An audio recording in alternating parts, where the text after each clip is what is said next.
This episode of Warchant is sponsored by McMahon Cove Gilly. You can find them on Facebook, Instagram, and TikTok. Sam, do you remember my senior year was getting ready to play LOI? We're in the hallway outside the outside the gym, getting ready to walk into the pep rally. They had the No Spirit room. The No Spirit room's got about 25 people in there. We're standing out there in the hallway, Coach Lolly's pacing back and forth. And we don't talk. Nobody ever talked. We're just sitting there quiet. He's pacing back and forth, and he walks up and he looked in there in that No Spirit room and he said, "Someone needs to throw a damn grenade in there." And of course, we didn't know if we could laugh or not. You know, so everybody's just like, "Oh God, nobody made a noise." But I knew, I was like, that's gonna stick with me the rest of my life. Please God, don't let me smile now. You know, you told me that story once before, and I still make sure I share it. Every pep rally that we have. Do y'all still have a No Spirit room? We do not have. Everybody has to go, but you know, I still tell the story about the No Spirit room. What's the participation like? It's been a long time since I've been up there. You know, and I will say, you guys had pep rallies in the old gym. You know, the acoustics in the old gym It's echo. It's loud. Yeah. You know what I mean? The new gym it's more open. It's lighter. You know, there's skylights in that thing. You know, it's not the same atmosphere. You know, now once a year they'll black it out and have a blackout pep rally and cover the windows up. But that old gym atmosphere, now it's hot and it's miserable. But you want to talk about having a pep rally, like, it's loud. You was talking about bottling up that feeling of winning state.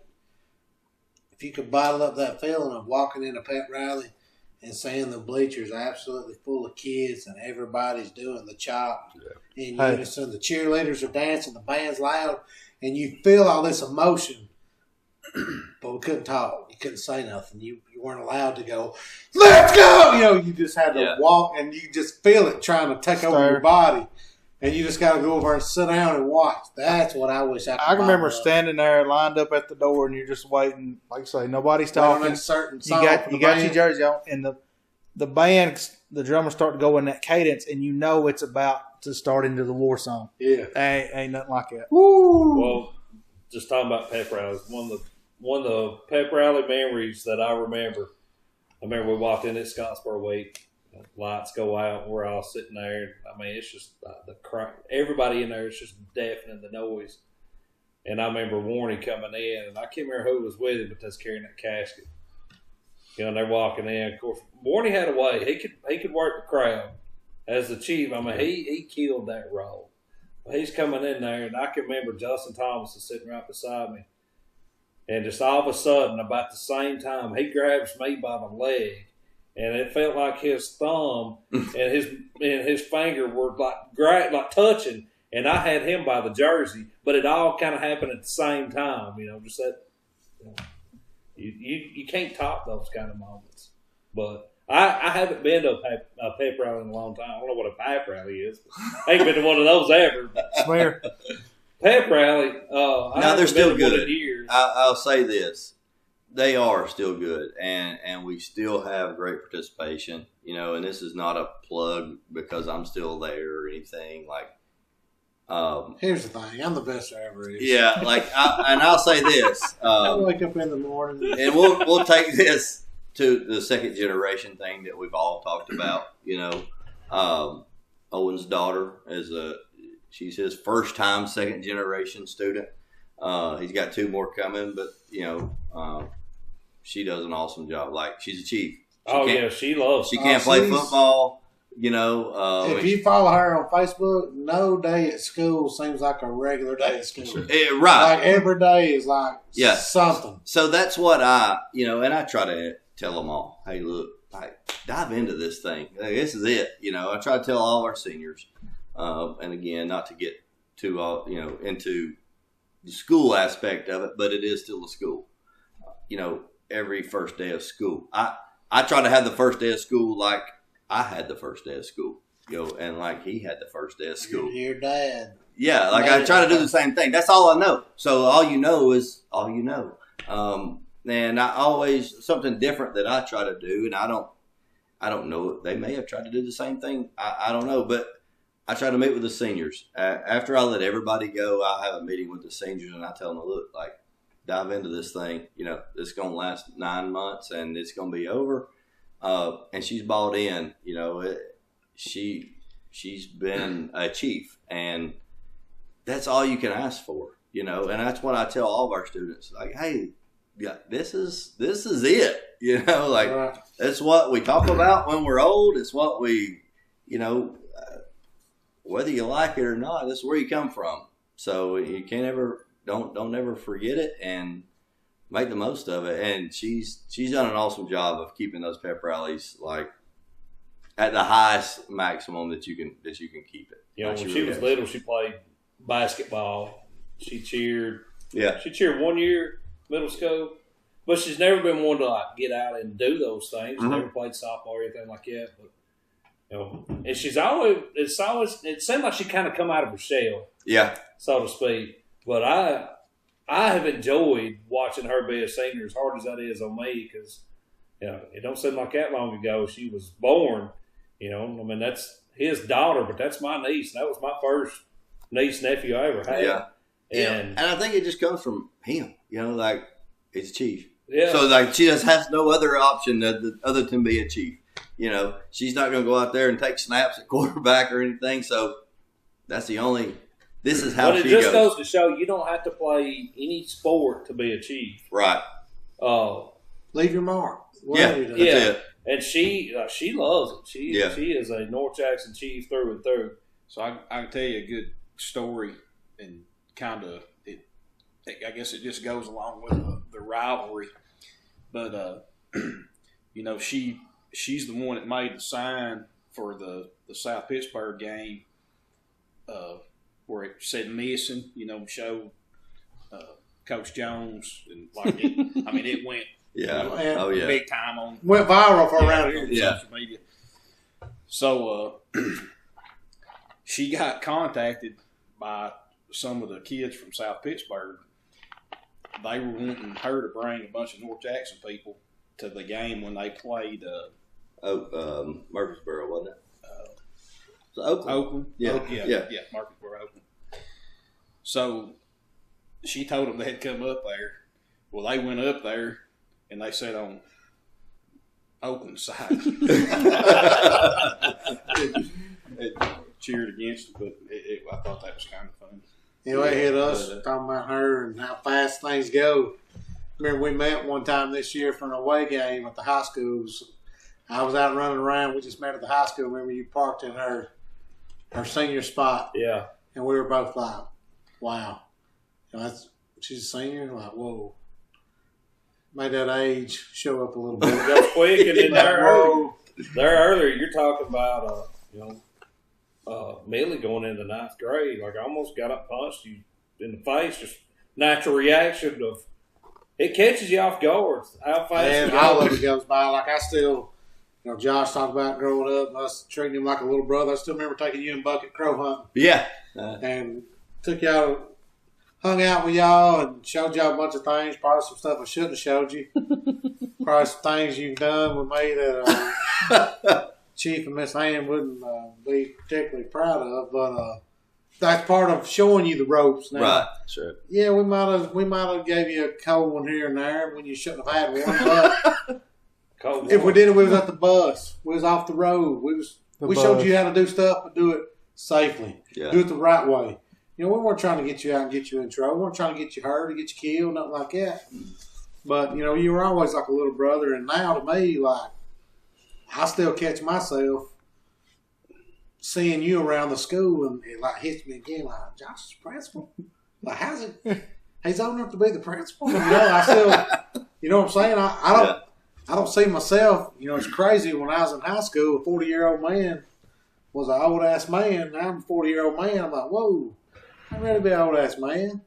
You don't seem like you should be old enough to be the principal.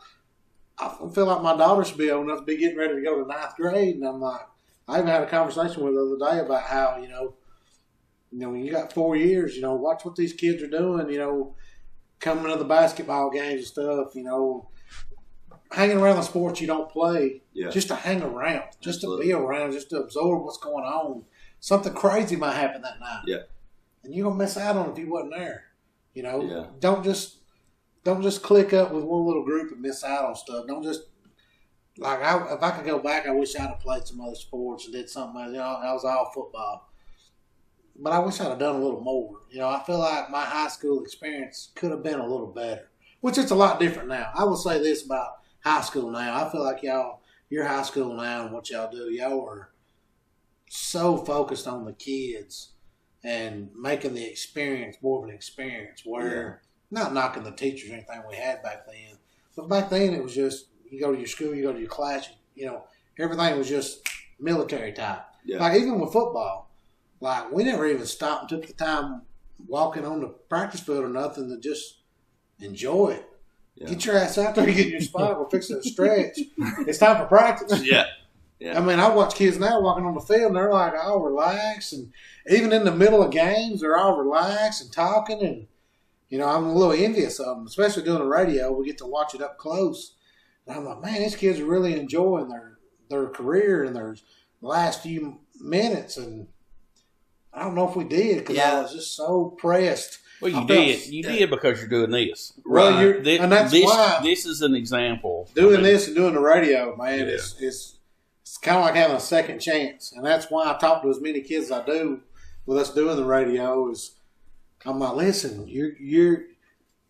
I know practice is tough sometimes, and the year is tough, and it wears on you, but you're building your campfire story right now. Right. As bad as I hated practice, probably more than anybody in the history of the school. I'm gonna agree to it. Which Sam coached me. He was my D-line coach. I would love to go back and practice. As bad as that sounds, I would not like to go do a summer workout, but I would go practice. See, I wouldn't. I wouldn't want to do any of it. Other than if you could just snap your fingers, I would just want to go. I didn't like practice either. I was a gamer. I like Friday night. I was a gamer. Yeah. I'll tell you what. And that's what. That's all. You was a gamer. I still remember you at Plainview. I was wore out time before y'all run through the sign. You was over there jumping around, going crazy. I was sitting by your brother. I said, "Hey, man, ain't gonna have nothing left."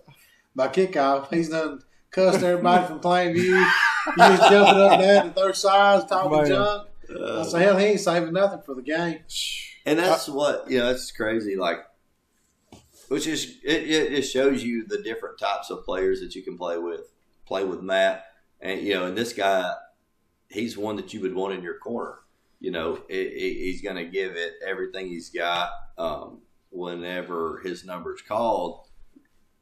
But we both hated practice. I hated it too. I played maybe 3 snaps of tight end my senior year, and I still had to go to offensive drill every time they went to offensive drill. Absolutely hated it, But it's just one of those things that you do. Yeah.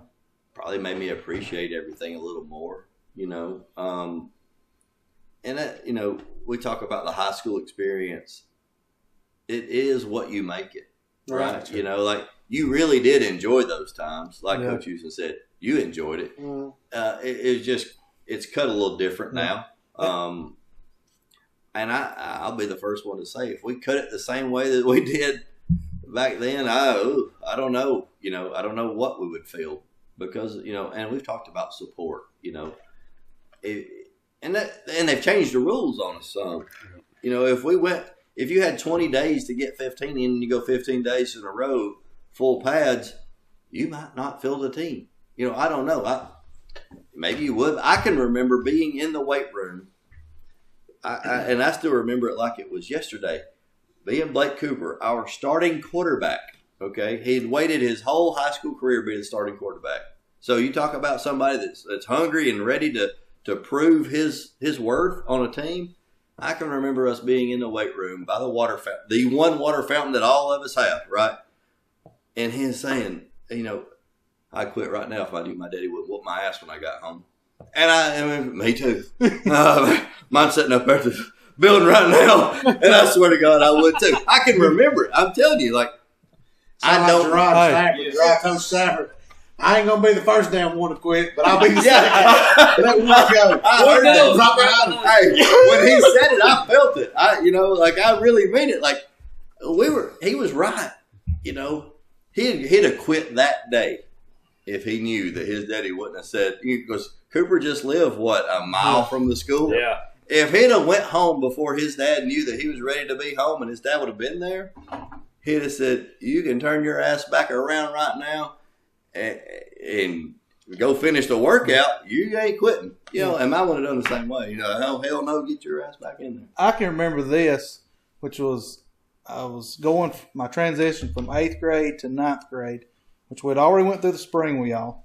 But our first summer workout, which we were still doing them at 7:00 then. We didn't have a 5:30. But remember going in there, and it was like me, Jonathan, Justin, all the freshmen were on the back row where the mats were right behind you.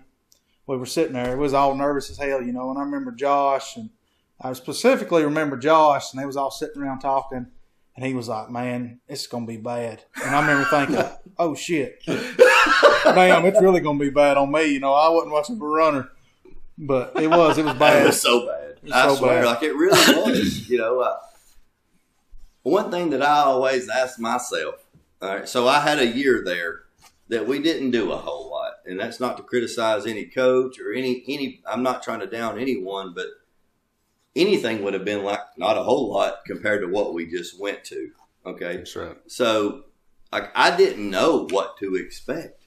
So I can remember the first day that Coach Rose got there. He said, we were in the weight room and we all met. And he said, Justin Thomas, we always kind of cut up about it after he said, because Justin was on the way out, but he came to the senior meeting anyway because he was still in school. And I remember the words were like, "If you don't like what I say, your ass can hit the dough." And Justin used to always cut up about, "If you don't like what I say, hit the dough." But Coach Rose came in there and said, "If you're a skilled guy, stay in here with Coach Schrader. If you're a lineman, come back in here in the mats with me." Well, I played tight end. I'm like, shit. I'm staying here with Coach Schrader. I'm not going back there on the mats with him. This first time I ever met him, but surely Coach Schrader's been here. This will be easier. We go in there. And they explained to us what a jump, what an explosion jump was. We always had to do those in between sets of squats. So the explanation was you squat down, you jump as high as you can, try to touch the ceiling, bring your knees up as high as you can, and that's one. When I blow the whistle, you start. When I blow the whistle again, you stop. Don't stop till I blow the whistle. You just keep going till I blow. We jumped for 3 minutes straight. We had baseball practice this afternoon. Coach Houston, you were a baseball coach. We could not, every baseball practice, we just run a lap around the field, a lap or two, just to get loose, We could not run the lap. Seriously, my legs were they were just jello. Our legs were, people, when they blew the whistle to stop, people were, I can remember Jeremy McCamey, one of the toughest human beings I've ever seen, ever been around. He was crying. People were just, when they blew the whistle to stop, it was like you just, everybody collapsed. And we were like, what? And what's crazy, I don't remember anybody that quit that day. That's what was crazy. I saw Jeremy McCamey cry. And hell, I was probably crying too. But I saw, if that dude ain't quitting, my ass ain't quitting. And, and that hard day might have been what set the tone, for the whole. Coach Stewart used to have us do the Michael Jordan workout, and the Michael Jordan workout had a ton of box jumps in it. So we do this, we do the dots, do a bunch of other stuff, just wear our legs out. Then at the end we do these box jumps. Well, you had one box that was like this tall that he give all the big linemen, and then he had other linemen that he treated us like we were down wingbacks. And you had a box this tall. So it'd be me, Sean Hyde. I can't even remember who else. There wasn't many of us. Maybe 3, 4 of us. He put us on that bigger box. Because you wanted to be a fullback? Yeah. And I'm like, damn, this box is twice as high as that one. Starting out, we could get up on it. I could. Well, starting out. But like you said, it was like a minute thing. Many times you could jump in a minute. Towards the end, I would jump and rake both shins down the side of that box. Couldn't make it. Try again, both shins just raking. I'm looking at Coach Stewart. He'd be like, 40 seconds. And I'm like, yeah. I ain't got enough shin skin. That's what's 40 more seconds. What's crazy about it, we didn't know that we were going for 3 minutes, so Right. we just started out, I'm going to show them how good I am. I didn't know how long we were jumping, but when he's like, keep going, he's like, 40 seconds. And I'm like, and in my mind, I'm like, God dang, how many more times can I rake my shins? And I mean, I would jump as hard as I could and still raking both shins down the box. And everybody in line, ain't nobody saying nothing because They know they're next. Yeah, they know they're next. I just thought, oh my God, it's 40 seconds till I go. Yeah. Of course, the other guys are over there just jumping on top of that cup like it ain't nothing. They're looking at us like, why y'all struggling so bad? Man, I can remember that like it was yesterday and looking at him like, you're going to make me do this for 40 more seconds. And if I try to pause and do the, like I'm getting it, he'd be like, go! And I'm like, rake him again. I'm like, damn it. Give me an update on that time, You said 40 seconds like a damn minute ago. Yeah. But like even like running the miles and stuff, most of the linemen would get like, hey, I want y'all guys under 12 minutes. Sean, Jeff, under 8. I'm like, God dang, we ain't got no tailbacks over here. Calm down. So I don't remember us ever running long distance, Leroy. Do you? No. Did y'all ever? One thing I was thinking about a while ago, you said something made me think about it. We did. I don't even remember how many years we did it. I know one year we did for sure. We did the inter squad scrimmage where y'all drafted. Yep. That was I thought that was the coolest thing ever. No, we didn't draft. We just did our first year. We did the inter squad. I don't even remember what year we did it, but y'all did like a draft, and they were all wrote down on the board. We know we weren't able to do it our sophomore year because Chris Pollock had that wreck, and Right. they canceled it. That's right.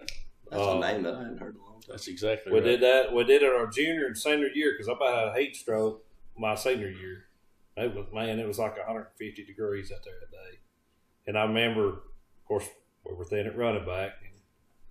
Even with Jeff, y'all were thin. I played some running back, but I obviously wasn't a star. But first team, I went right half.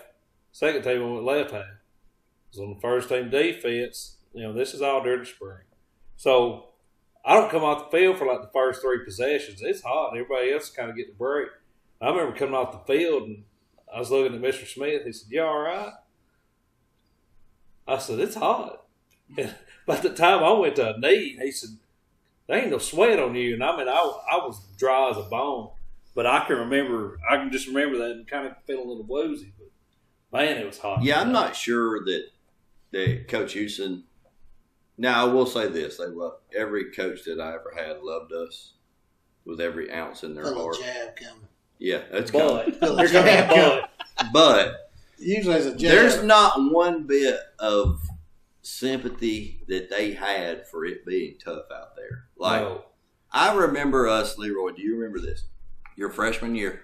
I would be afraid to put shame on the amount of plays that we win in a row in fall camp. So like when fall practice first starts, you got those first 2 weeks. Okay, I always thought that those were rougher than spring. No, 100%. All right, so we went. And again, if I said 200, I'd be afraid that I undershot it. So I don't know how many. And again, we were really deep this year. So this was a fall of 2001. We went ones on ones for like 3 years straight. What felt like. I can remember. So I played Sam linebacker my junior year. And I rotated in with Clayton when he wasn't playing offense. And I can remember George. So George didn't have a backup that fall camp. And I can remember George just being out there. I'd go out, I'd get me 5 or 6 plays when Clayton was in there. And I'd come back in fresh, and George, he was just taking a beating, And I remember telling George, hey, I felt bad for him. It gets hard on all of us, but I felt bad for George. So, hey, look, if you want a break, I don't know what – I've never played Mike linebacker before, but it's a linebacker position, Surely I can figure it out. I'll give you – I had to tell him. It wasn't – Coach Houston didn't tell him, Coach P, Coach Schrader. They's going to let this dude just flat out just go to zero down there. And I was like, hey, look, I got you. Just go slip on out. I'll fill in for you. He had to sneak off the field. Like, he just, like, act like he made a play, went off on the sideline. I went in for him. I got absolutely smashed 3 plays in a row. I went out straight to the sideline and said, George, you're going to get your ass back in here. I can do this shit. They're hammering my ass. I can't handle it. George was in great shape then, though. He really was. He was doing double workouts. But I appreciated his effort so much. I'm like, look, dude, I don't know what I'm doing here, but shit, I'll try it. I remember that first spring at Rose came. By the time we got done with spring practice, the coaches hated him. I swear. I mean, it was we didn't know what y'all didn't know. We didn't have a clue either. Yeah, that's a good question, really. A good conversation is like, what were you guys thinking? We didn't have a clue. Yeah, we knew Rose. We met him. He came up one night, and they closed the Mexican restaurant. Well, it wasn't a Mexican restaurant at that point. We closed the Mexican restaurant. So that sounded like a good time. Hell, I was there that night, Sam. How's that damn thing down? It was the bistro when it was Rogers Bistro. God, man, that's crazy. How long ago was it? They closed down the restaurant for us, and the coaches and the coaches' wives, and Mr. Harding, and I'm sure Mr. Hicks was there, and Rose and his family came in. And so we met with them, and we just talked. I mean, it was just like we're doing here. Was it the first time meeting him, or? Yes. Okay. Yeah, it was the first time I'd been. Yeah. We had seen him, and we had heard. I mean, when we went to the Super 6, at that time it was still, they didn't have 7 classifications. So when we went to the Super 6, our go-to guy at that point was Schrader. Yeah. I mean, he was our go-to. He was my go-to guy every time. It didn't matter. But me and him we kind of was always together, seemed like at the Super 6. And, Pete was doing his thing, which was watching ball games and studying, and he was with somebody else. So, and me and Schrader was always kind of doing the socializing and every now and then watch a ball game or so. But we spotted Rose at the Super 6, and he spotted us. I guess he knew Schrader. He didn't know me from Adam's house yet. But he knew Schrader, and so I could tell, and Schrader could tell, that there was had been contact had been made. So once the championships weekend was over, maybe the next week or so, we met with him as coaches, and we at that point we kind of realized it was a done deal. Didn't know him, didn't know anything about him. But you felt like you already had the job, or was pretty close. Yeah, I think I was pretty confident that Mr. Harding was bringing him in to meet with us, which saying something to us coaches in the fact that, hey, we're in this together. Y'all are still in, but we're gonna find somebody that's gonna lead us. And so, we just talked to him. Just like we're talking now, and he would say stuff. And so when he got the job, it was like he came up, gave us his expectations, and we was like, this guy might be a little bit crazy. We knew he could win because he'd won everywhere. We knew he could win. We didn't know. He made us, as coaches, he made us a lot better because he pushed us.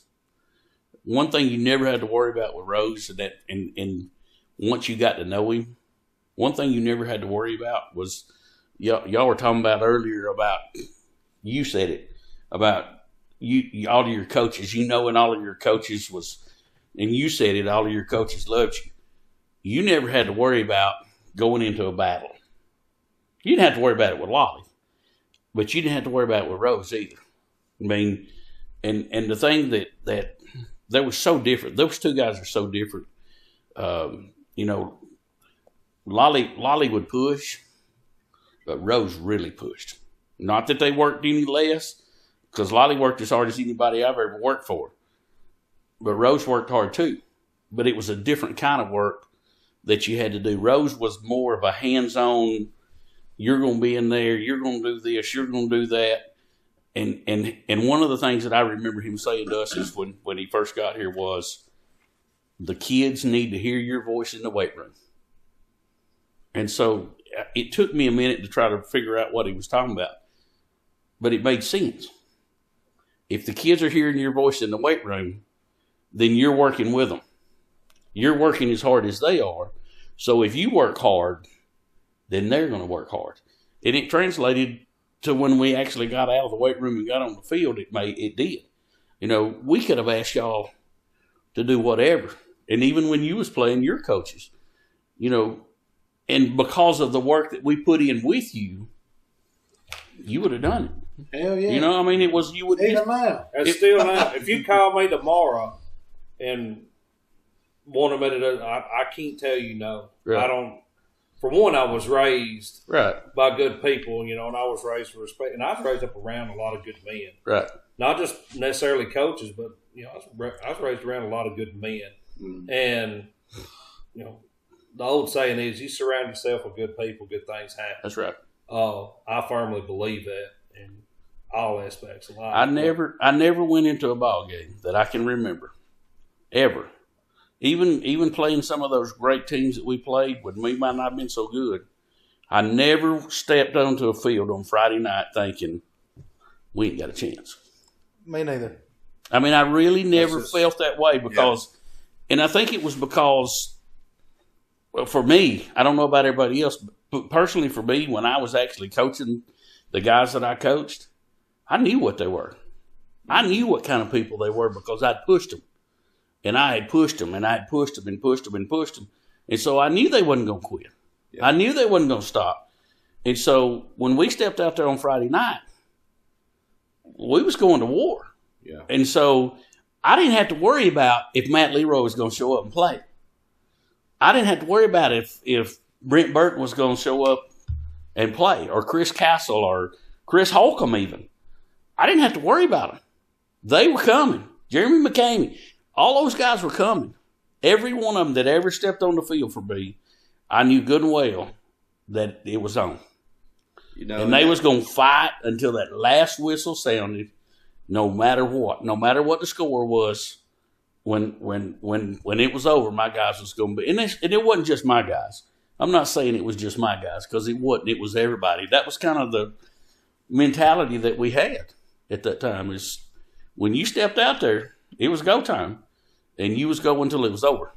You know, and I never really thought about it until you just said that and it makes great sense. You know, you said you want your guys to hear you in the weight room, and that weight room was there was intense times in there. You know, and that's when we weren't really that strong. You know, I can remember. I believe George or Todd being the first ones that power clean 225, you know. Mm-hmm. And you know, if you go 3 years, forward or 2 years forward, and that's 225 power clean is not that big of a deal. But, you know, to say all that, to say we heard you guys' voice, we did hear you guys' voice. And it's true. You know, we felt like that you were pulling for us, which made us feel like that, you know, on Friday night, even though you just got through cussing me out for not stepping with my right foot when I was, 6 inches instead of stepping 3 inches or something, you had me. You know, like we were on the same team. You had my back, and that's what and I think that's what separates great coaches and great experiences. You know, like it's awesome that you say that. Really, like I never really thought of it from that aspect. You know, and that's what I always wondered. You know, I never really thought about those first conversations of like what happened before we went in there and power jumped for 3 minutes straight and absolutely demoralized ourselves. Yeah, what in the world? Was there a meeting where they said, let's kill Did y'all know how? Yeah. I'll be honest, now looking back on it, I kind of look at it as if it was a kind of a military style. It was. Like winter workouts, spring workouts in the spring, like break you down But when the season got here, they had you believing that you could do absolutely anything, and they had your back. Yeah. Like, just like Sam said, we never went to a ball game thinking that we were going to lose. Like, and obviously there's a big talent gap here, but you could have said was playing Hoover on Friday night, and we'd be like, bring them on. Yeah, right. This is a true story now, and this is something I'm not making up. And you can ask Barry Schrader, and he'll vouch for me.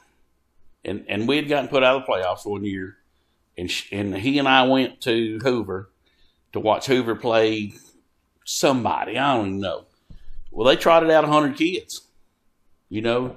And so in typical, and maybe it was our ego, I don't know what it was, but in typical coach fashion, we're watching Hoover play. It was the ego. It was the ego. It probably was. Yeah, that's all good. But here's better have it. Here's the mentality that we had as coaches, and Schrader and I talked about it at the ball game, and then we talked about it on the way coming home as well. We would not have been afraid to go and play Hoover. I mean, did they have a lot more kids? Absolutely. We dressed 55, 60 kids, and they dressed 100. You know, were they probably more athletic than we were? Yeah, probably so. But we were, and we talked about it. We would not have been afraid to take teams and go to Birmingham and drive to Hoover and suit up and play against them. I mean, we just wasn't. I don't feel like the fear factor's ever been a thing for North Texas. We just didn't have. I mean, you know, it didn't bother us to suit up against the Etowahs that had all them guys, and the, you know, Athens that had, you know, y'all don't remember Michael Bridgeforth, probably. Remember him? I do. That son of a gun was for real. Now, that son of a gun could go. You play against him 1 year or 2 years? Oh, 1 year. 1 year. He was a junior. Oh, you played him twice in 1 year, right? That's Was he a twice junior in 1 that year. Yeah. And then that would have been our 9th grade year. Correct? Did we? I want to say that he was a senior our 9th grade year. Yes, that's correct. And we beat Athens. At Athens in the playoff first. We did too the first time.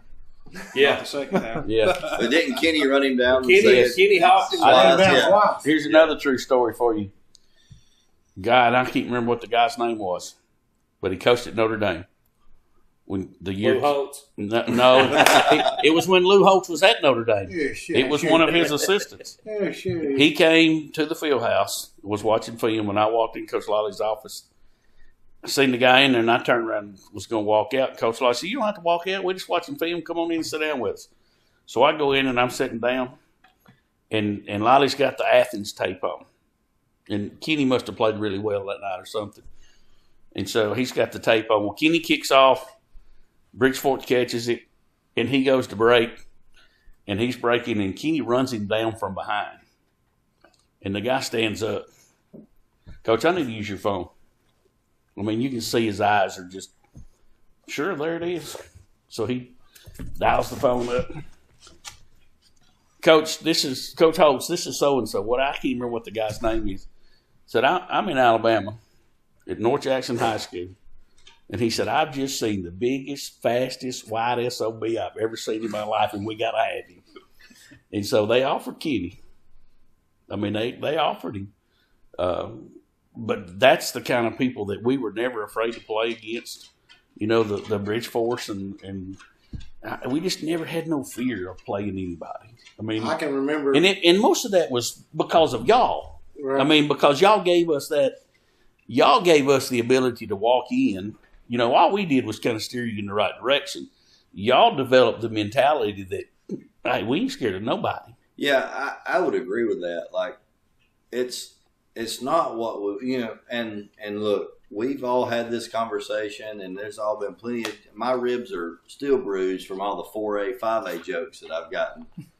But I will say, like, I mean, it rightfully so. You know, like, you guys held your own and like, you know, we won the state championship at 4A, and then right after that, boom, we're 5A, and you know, if you go all the way back, and I can remember hearing stories, and hopefully Dad will get on here one time and he'll be able to speak clear enough to where everyone out in the world can understand him. Can you slow it down? Yeah, right. About 5 times come on, ain't got a response yet. I've heard him say that they pleaded to the athletic association, look, we should not be where we are opening up that first year. He said, we're not going to have this many kids. You take this number from this school, this number, it doesn't equate to what you're putting us at, but the athletic association put us there anyway, so,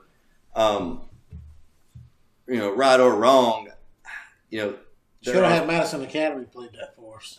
Right. Yeah. No kidding. Yeah. It just, there are things that have went on, through the course of the years that, I feel like the early years kind of set the stage for everybody, being up against maybe a little better competition. We may not have won a state championship, but we were absolutely hammering some folks and getting some people's attention that we didn't have no business playing, maybe. Right. And that's a testament to all the older guys that kind of set the stage. We didn't set the stage. Leroy and I, we didn't set it. We were just trying to do our part to keep it going. But all the old heads, they're the ones that set the stage. Like Owen and his group. Well, he started it. Yeah, right. And that's a good lead in, because I want to talk about like those first couple years, 88, 89. You were there for the very first year. Yeah. I mean, and we had talked about it in the first episode. You were our first coach, and this is kind of off subject. Here we are coming from Bridgeport, teaming up with these guys from Stevenson. You gotta be able to gel, and this is 9th grade. Y'all had to do that with the entire program. New school, new coaches, new everything, new teammates. What was that like? It was different. I mean, because it was not the norm. I mean, it was so different than the norm, what had been established prior to that occurring. However, we had time to prepare our minds and get ourselves wrapped around the fact that we were going. I mean, and y'all were like this when even at the middle school level, you didn't like Jeremy Hardy because he played at Stevenson. He didn't like y'all. Yeah, me either. He didn't like y'all. We hate you because y'all played at Bridgeport, but it wasn't when the football game was over. That hate kind of went away until the next football game started, really. And that's kind of the way it was with us. And Coach Lottie did a great job of making sure things was done the right way. I remember the first meeting we had was at Stevenson. Don't remember if we met in the field house or the lunchroom. I don't remember where we met at. But we had 110 or 12 kids show up. Wow. For the very first meeting that we had. And so they sat down with that list of kids. Of course, it's like anything else. It's something new. It's something fresh. Everybody wants to be a part. But everybody ain't going to do what it takes to be a part. So when we kind of got figured out who was what and who was going to be a part and who wasn't, and you kind of eliminate some of those people that were not going to be a part. All right, so week 1, I might be working out in Stevenson after school. Because we didn't have athlete PE. We worked out after school. 3 o'clock, you went to the field house. So on week 1, I might be working out in Stevenson with John McCarver, Kyle Thomas, John York, Dan Cobb. They might be in Stevenson working out with us. Well, then week 2, I might have been in Bridgeport working out with them. Oh, that's cool. And so I've never heard that story. We worked out at both places. And Coach Lolly went to both places. He kind of touched on it a little bit. Yeah. When he went to Bridgeport, and he went to Bridgeport frequently. I mean, it wasn't like he stayed in Stevenson all this week and then this week he went to Bridgeport. He did a lot of traveling back and forth. And so he could leave in Stevenson. He had Coach Hallmark, Coach Schrader was both in Stevenson that he had. And so he felt comfortable leaving them, doing the workout, because it was just like having him there when them two was there, because they didn't let up on you either. I mean, they were like him.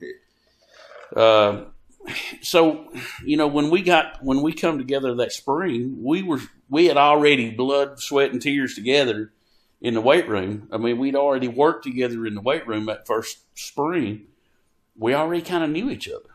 I mean, we knew each other a whole lot better than we knew each other anyway, but we knew each other a whole lot better than what we did just because of the fact, you bond in the weight room just like you bond on the football field. Absolutely. I mean, it just creates, because you're doing so much work and you're all doing the same work. It was pretty neat to get to be a part of it, and then we play that first spring game. We go and play Coach Lally again.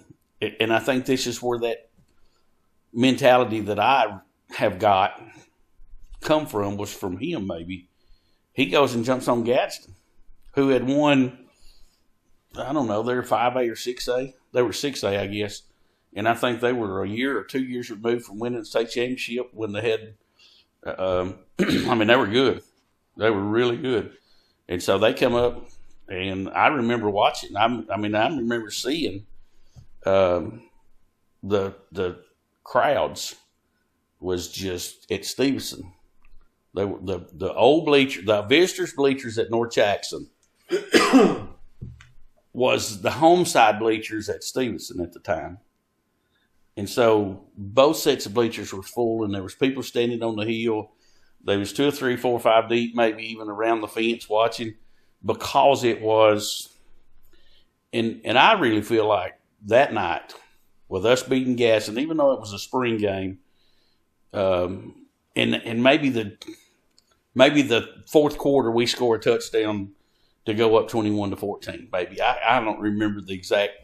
It seems like our young kids scored right late to go up to beat them 21-14.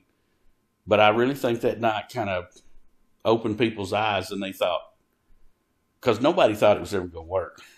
I mean, there were people all over said that several times. Up and down the valley. A lot of people didn't want it to work. There were tons of people who really didn't want it, or didn't think that it would ever gel, that we would ever be able to work together. But man, it was fun. It was fun now. And I can't tell you a whole lot about what happened in the summer, because I was going to basic training. I joined the military. That's what they call summer workouts. Yeah, it was a summer workout. But I was in Fort Leonard Wood that summer, spending my time up there with my real friendly drill sergeant that I had. So I wasn't here for the workout stuff. But I know when I got back, and I missed 2-a-days. Y'all don't even know about 2-a-days, I don't guess. Bullshit. You put us through them. Huh? Did we still do 2-a-days? I can't remember when they cut them off. But I will tell them what Coach Lally said about 2-a-days. He told us if a coach is worth a damn, he can do what he needs to do in one practice. We can't get him down here one. Ain't no sense in doing it. Oh, I bet he did 2-a-days though. He did. Y'all didn't do 2-a-days? We did. Y'all are so soft. Early days they did. It was pretty neat though. That first year cool. was really neat. And we played some big folks that first year. We played. We played Sparkman. That was an area game, I think. Bob Jones, I think, might have been an area game. Wow. Maybe Scottsboro. I can't remember. Played Marion County that year. We had Marion County beat. I remember that it was a distinct game that I just truly remember. So the first win was the first win section, or the first touchdown was section? The first win. Do you remember that? I mean, like the weight room that night, or the field house that night. Like, what was the locker room like that night when you guys? Home or away? We played that section. The one thing that I remember. Do you remember the celebration? I mean, I just had in my mind that celebration had to be huge. Well. It was, but the celebration that was to me the one that was huger or bigger. I don't know if huger is a word. It is now. It is now. Yeah. I got the rest of my life. But the one bigger was in the spring when we won in the spring. Yeah. I mean, we talked a little bit about this off camera a while ago, but, we had gone – Stevenson the year before had gone into the playoffs, and maybe the second round got beat by Crossville in the second round of the playoffs, and I think their quarterback went and played at Vandy or somewhere, was pretty good. But I think Bridgeport had gone 0-10. So when we won that spring game, we won that spring game, it was because we had done something that night that nobody else had ever done. We won a game at North Jackson, and nobody had ever done that. When we went to section, and we beat section 28-0, I think, it was a pretty good celebration. But at that point in time, I think we realized, as players maybe even, hey, we still have a lot of work, because it was section. Yeah. I mean, it was section. And section was good at that time. They had a good coach, and they had some good players, but we had combined two schools. We were a 5A, they were a 2A, and we had just beat them 28-0 is all. And so we realized that we were glad that we won, but we still had work to do to get where we wanted to get to. And so it wasn't as big a celebration. The biggest celebration that year was probably the Scottsboro game. I think that was like game 3, maybe. And I don't remember exactly how we scored the touchdowns we scored. I do remember we give up 2 block.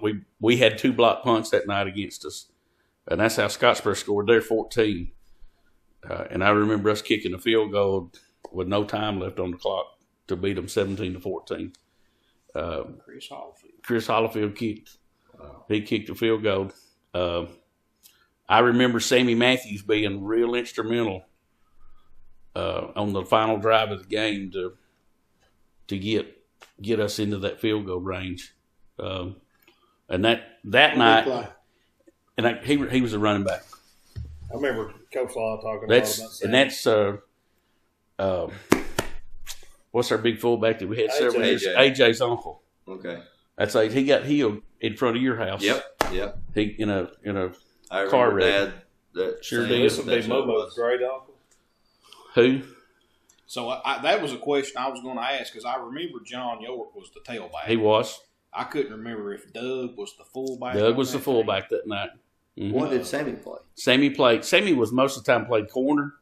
But he would have just been a 10th. He was a 10th grader. Gotcha. And I'm not sure why Sammy was in on that drive. I don't remember why Sammy was in, but I do know that he was pretty instrumental on that drive. I think he had a couple key runs late in the game on that drive to get us down close enough to be able to. Now, what grade was Hallfield in? He was a senior. Me and him same age. Okay, that's what I thought, and I wasn't 100%. That's and one. Of course, it was Scottsboro, so I remember distinctly that game because it was Scottsboro. But I also remember that's the night that I won the starting job. Too, I'd been gone all summer. So, by the time I got back and we started going through practice before we played our first game, I had worked myself into a position where the guy that started the game played the first half and I played the second half. And so that night at Scottsboro, I don't remember, 2 or 3 series into the game, maybe we had a couple bad snaps in a row, like 2 or 3 plays in a row. And Coach Hallmark put me in, and so I was the starter from that point on. So that's another reason why I remember that game so well. Awesome. Do you remember? You don't have to say his name. Do you remember that person's name? Oh, yeah. Okay. Good friends. I mean, what's his first and last name sound like? He's a good dude. I mean, he's awesome. a real good dude. I mean, and I didn't know that you and Hollifield were the same age. Yeah. I played a lot of golf with Hollifield, and he thinks he can hit a golf ball a long ways, but he cannot. I will say to put that on record. Well, he can kick a football. He's gotten older though. Yeah, I'll put that on the record. He can kick a football. Yeah, that's awesome. But we were. I mean, that first year we were not expected to be as good as we were. I think we finished the season 8-3. Got beat the first round by Russellville, I remember that game. Torrential downpour that night.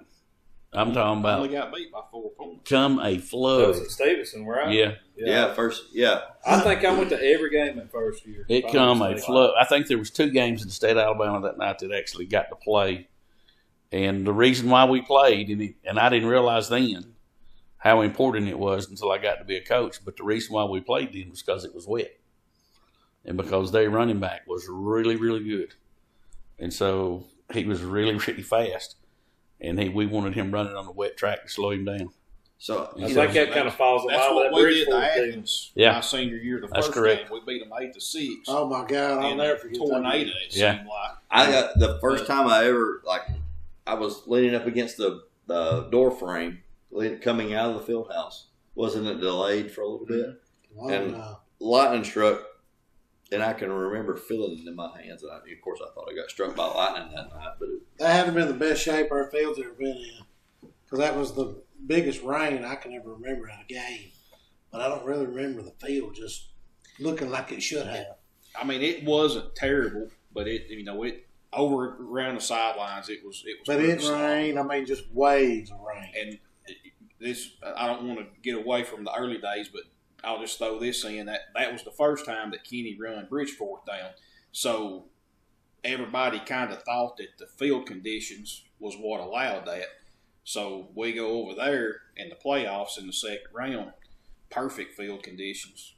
Their field was immaculate. Yeah. Opening kickoff, Bridgeport gets it, hits the sideline. Kenny runs him down from behind. I was going to say, he didn't have an angle down there at all. It was straight from behind. In the words of the late, great Charles Sharif, he hawked him down. He hawked him down. He hawked him down. I can still see Kenny coming down there. He validated his speed that night. He sure did. Now, Bridgeport scored on the next play. But, did he? but back to the early days,